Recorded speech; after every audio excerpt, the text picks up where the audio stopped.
Kia ora and hello everyone. I hope you're all doing really well. So I've decided to make a video as part of Wellness Month and Mental Health Wellbeing. So this week, the final week of September, is actually mental health wellbeing. And I really wanted to talk a bit about a topic which is very close to my heart, but also which I think is a reality that many people, whether they know it or not, they might witness or experience on a daily basis. And that is bullying, or workplace bullying, to be a bit more specific. So in this video, I really want to talk a bit about what workplace bullying is, how to identify it, what are some examples, and what to do in case you witness or experience or are targeted by it.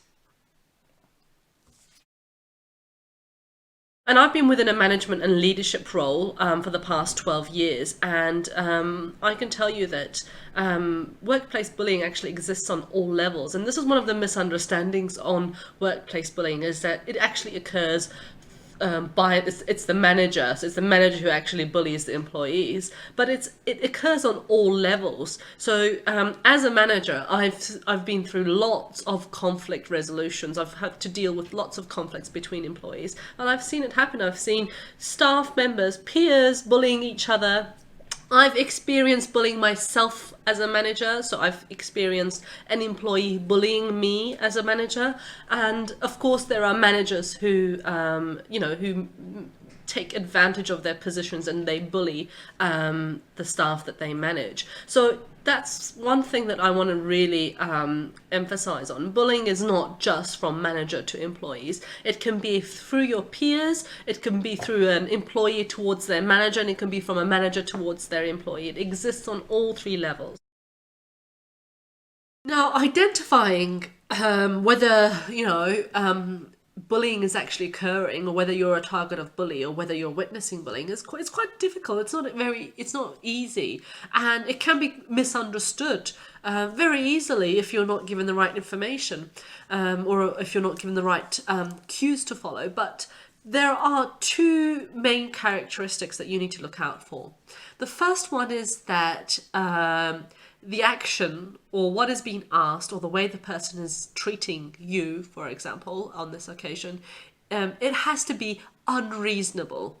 So, if, for example, a manager asks you to do a workshop or to go and do a professional development because they identify that that is an area of weakness, that itself is not really unreasonable. That's what a manager's job is to do, is to identify areas of weaknesses within their employees and to encourage them and support them to do their job. So really, you really need to make sure that it's unreasonable. It's not just unreasonable in your opinion, in your perspective, because, let's accept it. Some of us like to create mountains out of molehills, okay? So something might come across to you as, oh, wow, this is totally unreasonable. But if you have a conversation with 10 other people, they might be like, yeah, that sounds pretty okay. So it really needs to be unreasonable to a majority of the people, not just you per se. And it has to be kind of damaging to your dignity in some form. So it's like, so it's unreasonable, and this is kind of like a side note, but it's very likely that it's also going to be damaging to your dignity as a person. The second one, which is also very important, is that it's persistent. So that it's not just a one-off behavior where somebody treats you bad, but that you are constantly being treated in an unreasonable way. And I say this because, we are all human. We all have a shitty day, and, we might have, God forbid, we might have a personal loss in our lives, and we might be having a really shitty week, or there are things going on in our lives which impact our work. And so just because somebody, shouted at you on a one-off occasion, it doesn't mean that that's workplace bullying, okay? It needs to be persistent. So you need to look at it over a longer period of time. You need to look at it over, let's say, 6 months or over a year, and try to look and see whether there's a pattern here, whether there are trends here, whether this person is constantly and consistently and persistently treating you in an unreasonable way. So those are the two features. That one, it needs to be persistent, and that two, it needs to be unreasonable. Now, what could this look like in reality?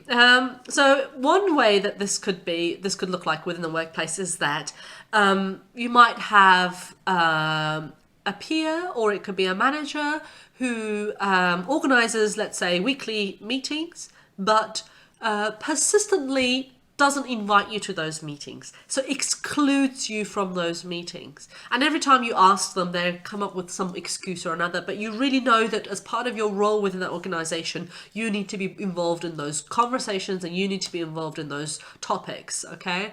So it's not just a one-off. Again, I really want to emphasize this. People forget to invite people. This is normal. It's more like that this is consistently happening, persistently happening over a long period of time, and you're being excluded from conversations or excluded from information. So not giving you access to information that you are entitled to have as any other employee within that organization, or because you're entitled to, because you're playing a key role within a project, but you're not, that information isn't being given to you.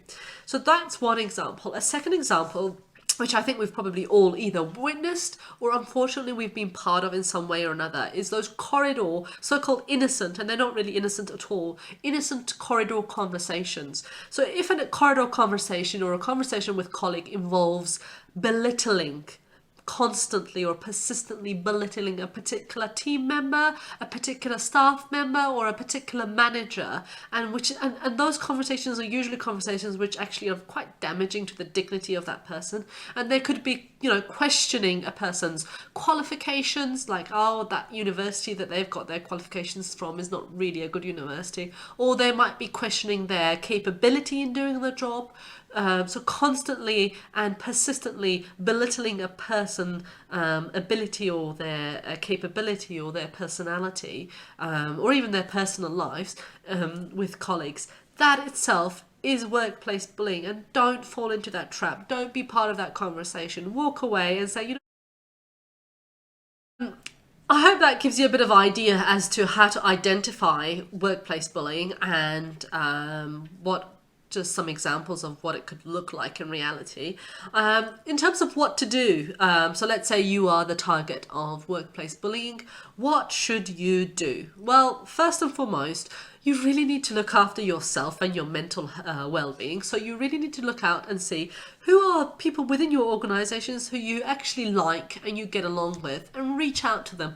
Go up to them and say, you know what, I get really good positive feelings, positive vibes from you. I'd love to be able to spend my lunch times, or go on lunch walks with you, or let's have lunch together. Try to reach out to people who make you feel good, because you need to surround yourself with as many good people as you can, and you need to look after your own mental health being first. The second thing that you can do is actually start taking notice of whenever it occurs. So whenever you feel that you've been target of workplace bullying, you need to kind of document that. So whether it's on a piece of paper or within your laptop, you need to start to say, what date did it occur on? What was the date? Who was there? Who was involved, or who witnessed it? What actually happened? And finally, how did it make you feel?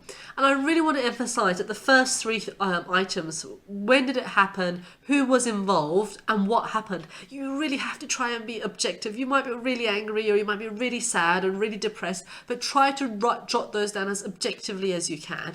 And then the final one, which is how did it make you feel? There, you can be as subjective as you want to. So did it make you feel shitty? Did it make you feel depressed? Did it make you feel excluded? Did it make you want to feel like as if you want to cry?